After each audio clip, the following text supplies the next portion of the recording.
You'll never guess what happened. She disappeared. Bernadette. What? So I think a lot of women, when they're reading the book or seeing the movie, see themselves in Bernadette.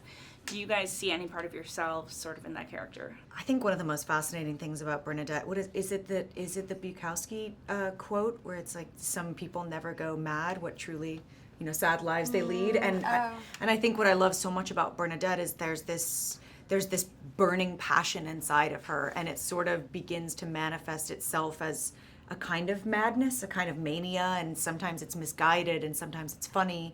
And then when she gets to follow through on her impulses to go out and sort of let the whole world get behind her world and the expectations of her, she finds what she really wants to be doing. And I totally relate to that. I think sometimes I get really bogged down in who I feel I'm expected to be and who I want to be and who I've planned to be. And then sometimes you get these opportunities to just let it all go. Often when you travel or when you meet somebody new. We were talking about chapters of feeling lost or stuck, and yeah, that resonates. Moved through a couple of those, and no doubt we'll have to navigate those waters again. It seems like, we have these movements and chapters in life where we are supposed to learn something new about ourselves, and the giving over to it, I think, is what we get to see in this movie. I think the resistance to that is what can be painful.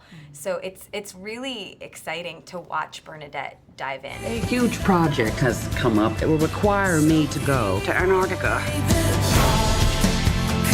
It's twice the challenge anyone ever imagines, with long stretches without sleep and exercise.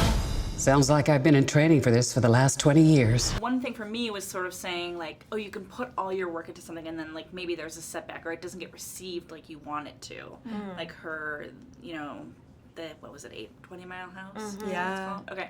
So, like, maybe something happens or, it kind of falls apart. Has there ever been a time when you guys were sort of like, I'm 100% into this thing, and then maybe the world didn't receive it like you thought it would, or it didn't maybe pan out? I think it's really painful in this film for Bernadette because the house is literally ripped apart, and that is so devastating to her because I think as artists or as creative people, you identify with what you create and what you work hard to build. And so for me as an actor, when I involve myself in a character or in a piece of material, I think when it's not received, there is a little bit of heartbreak because it's like a part of you that's rejected, and yeah, I totally have felt that with past projects. We think this is gonna be so good and people are gonna see it, and then everybody's like, okay, great. Totally. And then, you're kind of like, no. It's such a terrifying medium because you are the medium, and you're just super vulnerable. And I do remember, like, the first time a project that I was in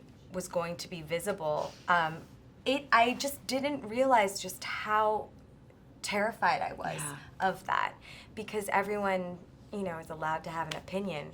And I remember being like, I need to brace myself for what people think about this. But I think if you just, I've just been trying to move forward and believing in the work and trying my best. And that's really all you can ask for. Yeah. She didn't just vanish. I'm gonna get my gear. Bernadette. Bernadette. Poof.